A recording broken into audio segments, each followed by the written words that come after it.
I'm going to lose clients. And the fact of the matter is that's simply, for the most part, not true. The majority of advisors that move firms nowadays are moving north of 95% of their clients, and they're doing it in, I'll just say conservatively, less than 90 days.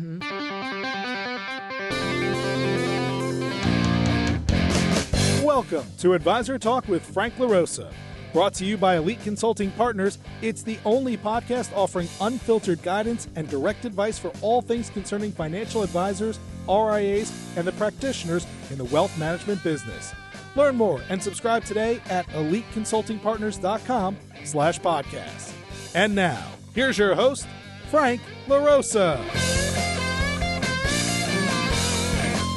Hey everybody, welcome to Advisor Talk. I am Frank LaRosa.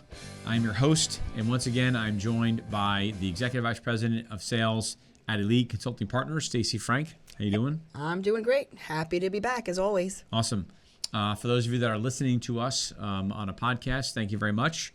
You should go check us out over on our YouTube channel, which is Advisor Talk with Frank LaRosa, and be able to see us and see a little bit of the studio and our cool sign and all that good stuff. And so don't forget to follow me on Instagram, which is franklarosa.elite, or you can check us out on LinkedIn, which is Frank LaRosa, and obviously Stacey, you can check her out. She put some great content out as well, so you should be following her as well. So we're just going to jump right into this thing, and we've had a couple of calls and conversations. Again, if you're new to the show, we typically really are gearing and designing our conversations around topics and discussions that we've been having with advisors this week or last week or just recently. And so one of the ones that has come up, and it's really an amalgamation of different, I don't know if that's the right word, but that works. A consolidation of a bunch of different reasons why we talk to an advisor and they are clearly unhappy at the firm that they're at. And they have any number of different excuses or rationales as to why they're not moving firms. And we thought maybe it'd be a great idea to just walk through what I think I find is the sort of the 6 most common reasons, right? And so, and really in no particular order, and I'll just read them out here and we'll just go through them. So the first one is timing. The second one is it's too much work. The third one is I'll lose clients. Fourth is I'll lose money. The fifth is I'm just too busy. And the sixth is, well, I've looked before. And so I want to just walk through those because we just deal with those all the time. And a lot of the clients that we've successfully moved and are very happy, we know that because over the number of years I've been doing this, I can count on one hand and not even use all my fingers because I have to use my fingers sometimes when I count. No, just kidding. But anyway, that number of clients that we've actually moved to a firm and then subsequently moved from that firm because they were unhappy. I can count on one hand how many times it's actually happened. And to us, that's like a brand promise. Through our process, we're going to help you go through this process, through this transition. You just have to trust us and let us take you through it, and we'll get you to the other side. And address a lot of these issues. Yeah, and I just want to add that we've even gotten to a point where an advisor will say, I'm not really looking, I'm curious, I'm really happy where I am. And we get so far as to have the initial conversation with our firm partners and even tell the business development folks from the firms, the advisor will say, I'm just doing some due diligence, I'm not really looking. And then sort of the momentum keeps going, and then the due diligence and the level of excitement, especially if it's moving towards independence. And somehow from that first conversation where I'm not really looking is, what can we do next? Yeah, right. It happens all the time. How fast can I leave? All the time. Right. So the first one that we talk about, which we actually were talking about an advisory team today, was timing. The timing isn't right. And that could very well be a very good reason that you can't move right now. But what we typically see when we work with our clients and through our process that we go through, it could be anywhere between, to do it the right way, it could be anywhere between 6 months to a year before you find we call it like when you're adopting animals, right? Your forever home, right? Adopting cats. Yeah, like is that cats. what you mean? Yeah, I don't Right. want to say cats, but your forever home, right? Again, our goal here, candidly, unlike a lot of sales recruiting firms that you might get calls from, our goal is to help you move to your firm and then never want to move again. Right, and we appreciate that advisors need to be mindful, that they need to have some thinking time Yeah, of course. about, I call it marinating in the information. That is critical. And with our guidance and why you work with someone like us or another, consulting firm is because we give you that space to be able to do that, but with knowledge. So we know, and that's why this process really takes so long, because Right. the last thing we want to do is be in a fire drill situation. So taking the long time and making it the long game is actually preferred. It's better for all. Right, and I think they use this term in the military. I don't know if it's the SEALs but in general in the military, slow is fast, right? Slow is fast, and what we mean by that is, it might take you a year to go through this process, and so we work backwards. If you say, well, our contract isn't due until I can't move until January of 2026, right? We're in the end of 24. You can't move till the end of 2026. That's okay, because it might take us 6 months to find the right firm for you when you go through all of the conversations and the meetings and the tech demos and home office visits and deal negotiations and all the things that we take you through during discovery and due diligence. And then you can still have a window of 90 days or 180 days or more between your decision and your transition date. And that gives you time to prepare. By understanding what your target date is, you can work backwards and build that into your calendar. And then you also know in your mind where you're headed, so that when you're getting referrals or you're putting client assets into new investments, you're more mindful about where they're going, and candidly, are those assets portable? Because I've seen too many people where they're not thinking far enough ahead, and they, for one reason or another, put make a large asset trade into some type of alternative or structured note or something that you then can't move, and so it keeps you there. So when we hear like the timing isn't right, we just work through that with people. One point I worked with a large W-2 firm, and it wasn't timing was right because we bought out this other practice, and we still owed a note back to the firm, and they wanted to wait like a year.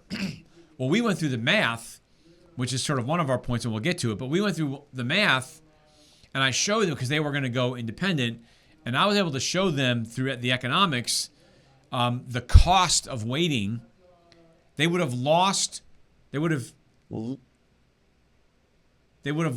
money. I'm trying to say it the right way, right? The amount of money that they would have made if they moved and went independent, right, was more than the money that they were trying to save by waiting a year. Right. So basically, it would have cost them. I'll just use simple math, right? It was like a $900,000 note, and if they waited, part of it was going to roll off, and if they just waited, it would have cost them like $1.1 million. Because the economic difference, it was a pretty substantial size team. So it actually sped up the transition process. So instead of moving in a year and a half, they moved like in 6 months. Right. I think sometimes advisors have the misconception that once you start the conversation, like you have to move within a certain period of time, and quite the contrary. We need to make sure that your due diligence is done thoroughly, accurately.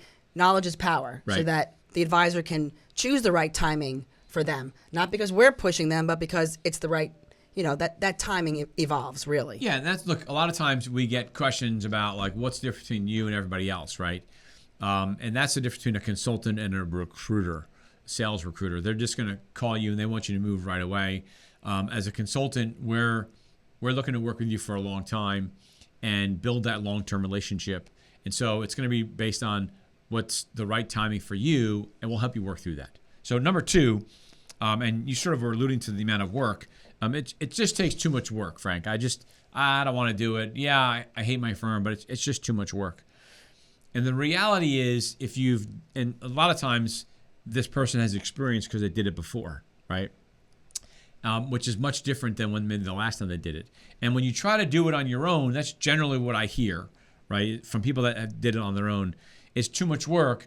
And it is, because you're trying to field dozens of phone calls from different people. You're on technology demos by yourself. You're taking notes. Everybody's calling you every other day. There's no systemization to anything that's going on, and it's a little bit of a drain on your mental energy, right? And so where we come in, and I always say we act like just tells you our backgrounds, like we act like a quarterback, and you're like more like you act like a therapist or a psychologist. Time in the chair. Right, time in the chair. We come in and systematize the whole process for you, right? We know all the firms. So when we go through due diligence with you and understand your business and your clients, which is also a differentiator for us, is that many of the people at our organization that you might be working with have been in your shoes, right? I've been in this business for 30 years. I was a financial advisor. I was a director. So I know and have seen just about every type of practice and client there is. So when we go through a due diligence process with you, we can then take that information, and we know all the players, right? So we know all the firms that are out there that are going to be a fit for you and not a fit for you, versus you just fielding dozens of phone calls from firms you have no business talking to because they're not going to be good for you. Right, and it's just like closing your eyes and throwing a dart at it. The landscape is vast, and we work with, over whatever 150 plus firms, whatever firms. And I always tell advisors, I'm not telling you that to sound overly important or look how big we are, but so that we can truly take an initial subset of firms, as I like to say, a starting point to help you learn.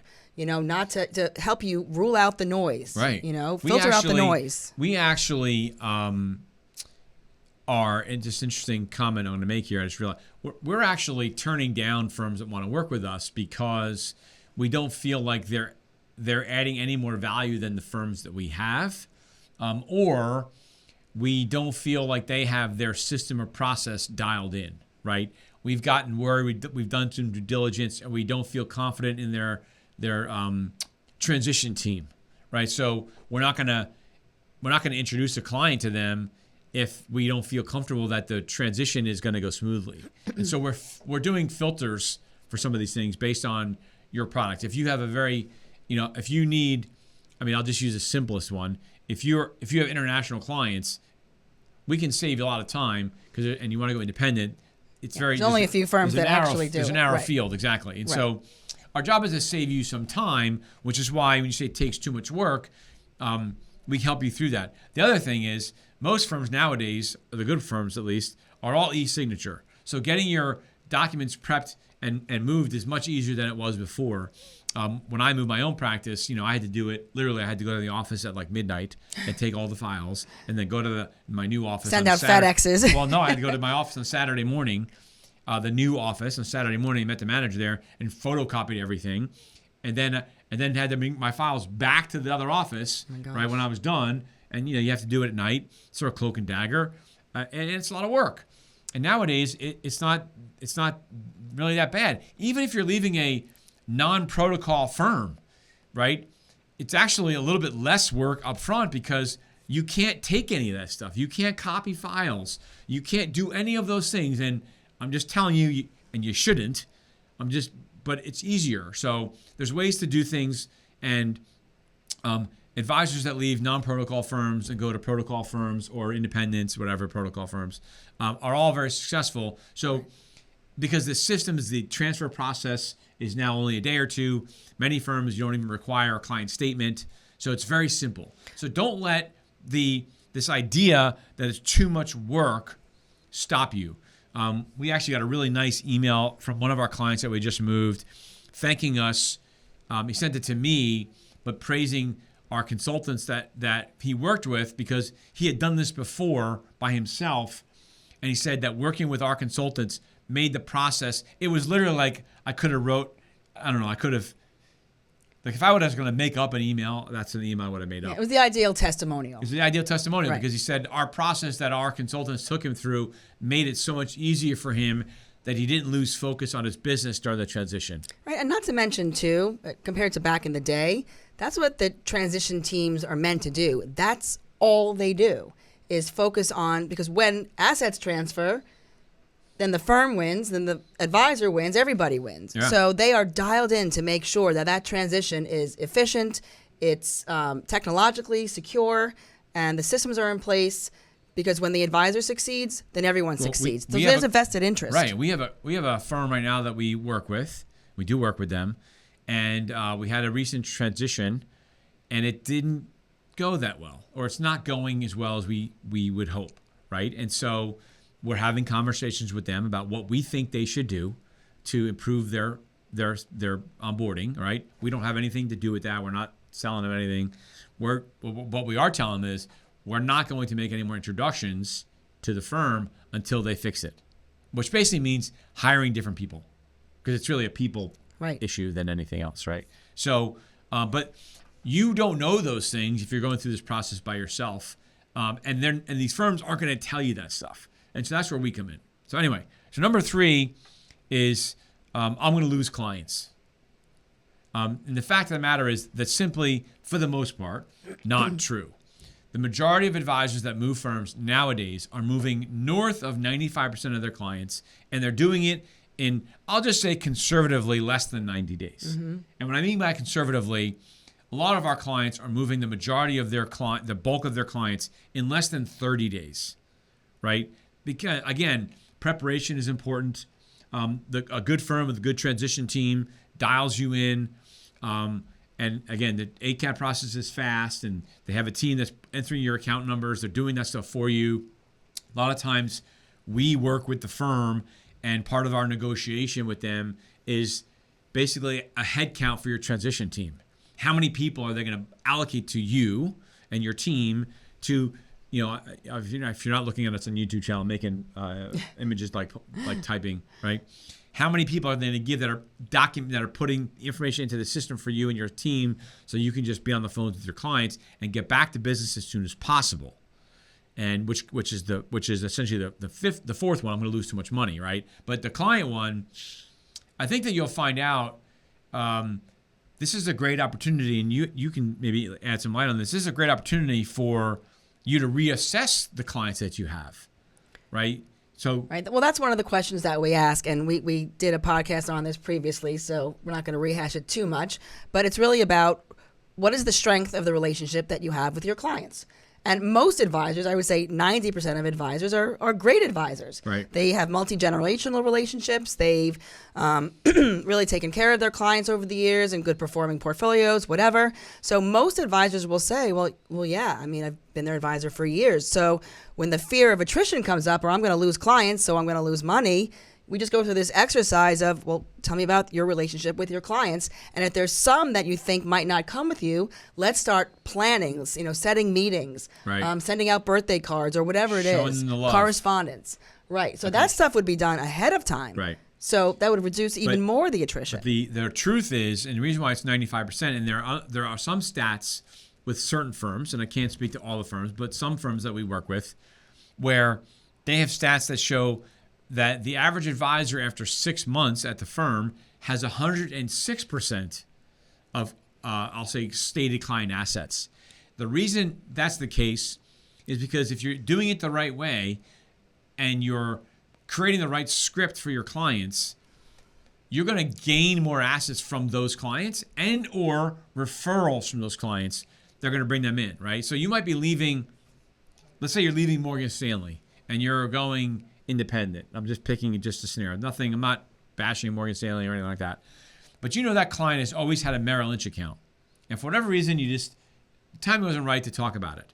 Now is a great time to have that conversation, because your client is filling out forms for you, and it would be very easy to say, listen, I know you've had that account. Now might be a really good time to think about consolidation and really making it easy for you, for us, so we can pull everything together. A lot of times, not always, but a lot of times clients will do something like that because in their mind they're already making this change, and so they're in a change mindset. It's a great time to bring that conversation up. Otherwise, when you're not, you may not even be talking to that client all that often. We had one client that was concerned that he hadn't talked to some of his clients for like 3 years, right? Which is a long kind of time. a problem, right? Well, that's an outlier situation. I don't Right, think. but there's a lot of times, I bet you there's a lot of people that haven't spoken to one of their clients in a year. Yeah. A year. Think about it, a year goes by fast. Oh my God, I haven't Right? talked to that person. Right. All of a sudden, you look up one day, and your last meeting with them was their annual review last year, and you look up, and we're in November already, and you haven't spoken to them all year long. And maybe nothing's wrong, but you just haven't spoken to them. But I think this process gives advisors the opportunity to have a different level conversation with their clients. And oftentimes, and we've moved some advisors from litigious contract firms, banks, whatever, and just by having that conversation of how they want to service them better, they're making a change, so on and so forth, they gain credibility. Oh, I was wondering when you were going to leave that firm. Right. I hate that place. Yeah. So I love the response. You never know. I love the response that we get a lot of times after. Usually, it's about, I would say 90 days after, maybe within 6 months. Sure. They say, I should have done this sooner. Because they realize that a lot of their fears, these fears that we're talking about here, these 6 main fears, are really in the advisor's head. And so, anyway, so the fourth one, which is I'll lose money, right? Because it's tied to I'll lose clients. And the reality there is that might be the case for a short period of time, but you have to understand your economics. And the other component of it is you might be losing money just by staying where you are, right? So if I'm talking, and this is easier said if you're a W-2 advisor and you're at a 45% payout or 50, whatever, let's say you're at 45% payout, and you decide that, you're not going to go anywhere else or you're not going to go independent. And by making a decision to not go independent, you actually are losing money. Because every single month that you're staying at whatever firm, whatever W-2 firm it is, right, you're losing anywhere between 20 and 30 points on your revenue every single month that you stay there. So, and if you have some deferred comp, and that's one of the reasons why you're leaving, you might lose some of that deferred comp. But what's the break even? How long does it take you to make that up if you're making an additional $20, $30, $40, $50,000 a month more every single month? We worked with some advisors that were increasing their compensation by over 6 figures a month because of the size of their practice. And so, don't think about like I'm going to lose money if I leave, because it's not exactly true. You have to go through the math, and we will run an in-depth pro forma for our clients on what it looks like, and we'll do a comparison between your current firm, what it is today, and the growth of it over 10 years, and what is your end result after 10 years. And then we'll compare that to making a move to a new firm with a reduced annual production, growing at a different pace, and then we compare them. And I'll tell you that most times the break even is sometimes on independent firms, it's 2-3 years. A lot of times on a W-2 firm, it's maybe 4 or 5 years, but you're getting a lot of money up front, so that's where you're getting compensated. Sometimes deferred comp's covered, sometimes it's not. But we hear this, I'm going to lose money. Well, I think short term. So what would you say to an advisor that's kind of stuck in that short term mindset? I'm going to leave. I'm not going to have my clients. Some clients won't come with me right away. That is that sort of stuck in that short-sighted, short-term mentality of I'm going to lose money. So what I would say is, maybe in the first few months, first year, your revenue might go down, but if you're at a better firm and you can grow that, you can grow your practice at a much faster rate over 3, 4, 5 years, you're going to be ahead of the game.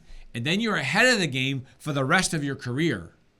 So you have to sort of move away from that short-term thinking and understand what's the long game in your practice. What is the long game? Now, listen, if you're 3 years away from retirement, I'm not suggesting that you move firms. You might want to think about starting to sell your firm, but I'm talking about the average producer that's going to be in the business for the next 15 or 20 years. So the fifth one is I'm too busy. And this one is really interesting. And you were just talking about this recently with a client. And my philosophy is good advisors are always busy. Right. And it's like making any milestone decision in your life. And that's what we always equate it to. Buying a house, having children, getting married, buying a shore home, whatever it is. There's never going to be, and that's what I tell advisors all the time, the bad news is that there will never 100% be an ideal time to move. So again, that your vision, the reason that's drawing you to make a change, that has to be at the forefront. Yeah, I mean, right? we've had it where they're too busy because they're bringing clients on board. That'll never stop. Well, that's the point. Right. Like that was my point. Like, okay, so if you're gonna. I had one conversation. I said, "Well, you're a good advisor, right?" He said, "Of course I'm a good advisor." I said, "You have a pretty good marketing plan?" He says, "Well, of course I have a good marketing plan." So when is there not going to be a time where you're bringing clients in? He's like, "Never." I'm like, so you're going to stay at a firm that you don't like because you're good at your job. Like, so the firm is getting the benefit of being a shit firm because you're a good advisor. He's like, yeah, okay, I see your point. And so there's that old expression, right? If you want to get anything done, give it to a busy person. Right. Right? And that's true. Right. So, don't let the fact that you're too busy slow you down from going through this process if you're unhappy with the firm that you're at. We can help you navigate some of the workload of going through that process so you don't necessarily have to take your eyes off of your practice and off of marketing and growing.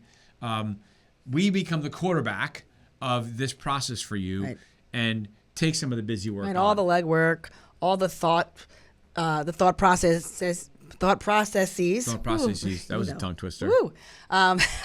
You have to go through. We help simplify all of those things and take notes and keep it straight and help you differentiate. All of that guesswork is taken out of the process from day one. Yeah. Look, and what I tell people all the time is, if you're bringing clients on board and you're unhappy with the firm, let's go through this process at a quick pace so that you can come to a decision, good or bad. Not really good or bad. Stay or go or stay. Quickly, because as you're bringing in new clients and prospects, and you don't want to necessarily be about to make a change, and then all of a sudden you get a referral from somebody. Now you have to decide: do we wait to onboard that client now, or do we wait till we move? So we try to bring people through this process so that you understand the direction that you're going, and we can help you there. Yeah. And then the last one, which is I think Stacey's favorite. I've looked before, or I talk to people like you all the time. And I'm going to let Stacey take this one because she's got a solid answer on this one. Yeah, well, look, there's a lot of sales recruiters. There's a lot of calling going on within the industry. And quite likely, you have advisors received calls from sales recruiters before, right? But because of the much more consultative, much more holistic approach, just like how you, the advisor, works with your clients, this is not all of those sales recruiter calls. And we go through a much deeper dive into what your practice looks like, your staff, what's the vision you have for your business today, tomorrow, where does your family come into play here? Like all of that stuff. And if you looked, 10 years ago, the landscape is so different. The consolidation of the firms, the number of firms, the deals of the firms, the culture of the firms, technology, all of those things have changed. And quite frankly, advisors don't have the time to keep up with all of those things. Like maybe you did years ago when your practice was half the size. Right. So. Yeah, well, it's like the email I got, and the advisor that responded said he had done it in the past by himself. But this time, given all the things going on in his life and everything, he just thought it was time to use a consultant. And so he came to us. But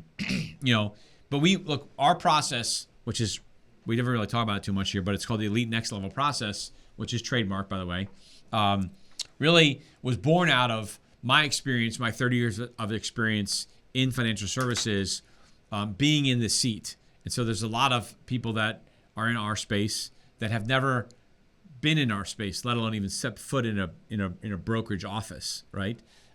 So we created this process to be akin to how you work with your clients, where you're going to go through and understand what they're looking for, what their needs are, their goals and objectives long term, and then you're going to go and look at the field, and you're going to go do some of your own due diligence behind the scenes, and then you're going to look at the economics. You're going to put together a portfolio. Then you're going to go through the planning. We do the same type of thing when you go through our next level process. It's on our website. We'll put a link in the bottom. You can go check it out. But we just want you to understand that we've done all this stuff. We're the largest third-party recruiting and consulting firm in this space. We move hundreds of advisors every single year who move billions and billions of dollars of client assets. There isn't a situation that we have not dealt with. Right, at least not yet that we don't know of. Well, we always learn something new every day, but we hold true to our core value of being, commitment to learning, being a good student of the game constantly. We spend an exorbitant. How much time do we spend learning? Not just go to this firm, go to that firm, but really looking under the hood of each of these firms, the how and the why an advisor should affiliate, like an excessive amount of time. Yeah, well, look, there's people that follow me. They follow my Instagram. Well, I guess they put it on LinkedIn too, and they see I go to these firms, and we get on planes, and we go meet these firms, and we kick the tires and see them in person, because that's a separator, right? That helps.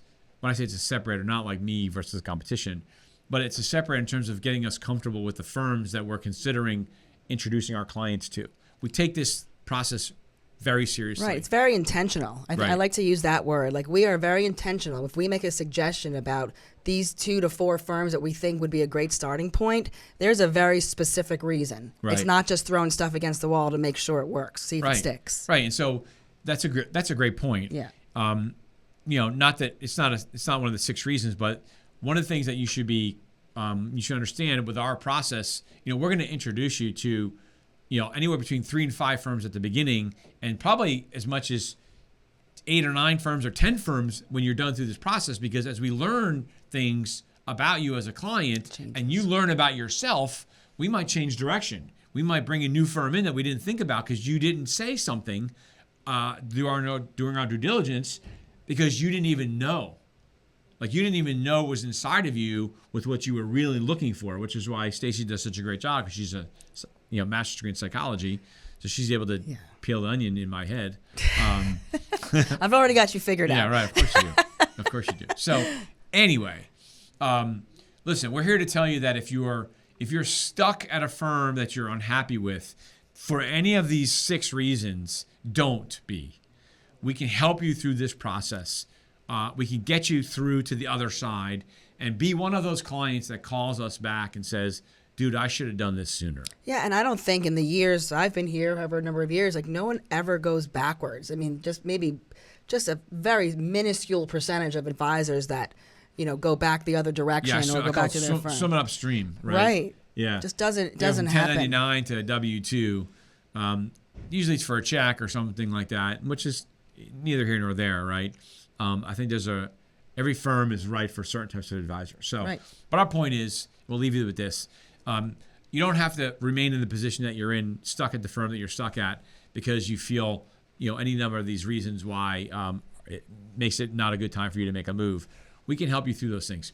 Honestly, we can help you through those things, and then over time help educate you so that when you are ready to make that move, which is really what we're all about, it's educating you during this process so you have all of the information. There's some times where we might introduce a firm where we know it's on the outskirts of maybe what you're thinking about, but it's designed to help you understand why maybe the firm that we introduced at the beginning was the right firm, right? It's going to sort of solidify the rationale as to why firm A is the right firm for you, because now you've seen 4 or 5 other options and have learned what you don't want. Right. So I'm going to throw some psychology in there too. Go. Look, it's easy to procrastinate. The path of least resistance, being complacent, being the proverbial happy where you are, that's easy. But if we have a conversation with you and we sense some level of discontent or frustration, we know what to do with it. Yeah. And there's no reason to procrastinate on the vision you have for your business long term. Why wait? Life is short. Listen, we're trying to provide a service to everybody. Yes, we get paid if you move. No question about that, right? But you're not going to make the decision to move if we don't find you a better option, right? We're not going to get paid if you move, if you don't move, So we have to do our job, and we have to really be good listeners and understand. And a good listener means not just about what you're saying, it's about what you're not saying that we are listening to. Yeah, reading between the lines. Right. Understanding what you really mean. And sometimes advisors will say things and it's intended for one meaning, but we've had so many conversations that we see it in a different way. Right. So that whole definition process comes through. Right. So anyway, if you want to go through this process with us and you're interested in having a conversation, obviously the first person you can call is Stacey. What's your phone number? 856-816-6322 or Stacey at eliteconsultingpartners.com. Don't forget the E. I know how to spell your name. Or Frank. Someone here didn't. Yeah. Anyway, or how to contact you. You can shoot me an email at frank at Elite Consulting Partners, or you can shoot me a DM on my Instagram account, which is franklarosa.elite. You can shoot me a DM on my LinkedIn account as well.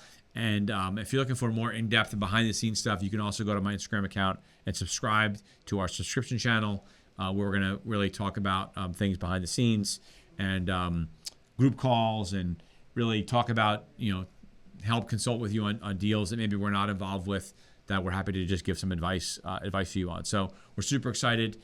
And if we don't hear from you, we'll have a great conversation. Yep. Happy Thanksgiving. We're approaching Thanksgiving here. So, and you got a couple weeks left of the year. So nose to the grindstone and just keep working and know that if you want to work with us and you want to transition, we have your back. Yep. We appreciate you listening. Thanks a lot. Thank you.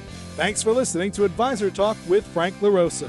If you're looking for more advice or solutions on any topics in the financial services industry, or you just want to subscribe to our podcast, head on over to eliteconsultingpartners.com/podcasts.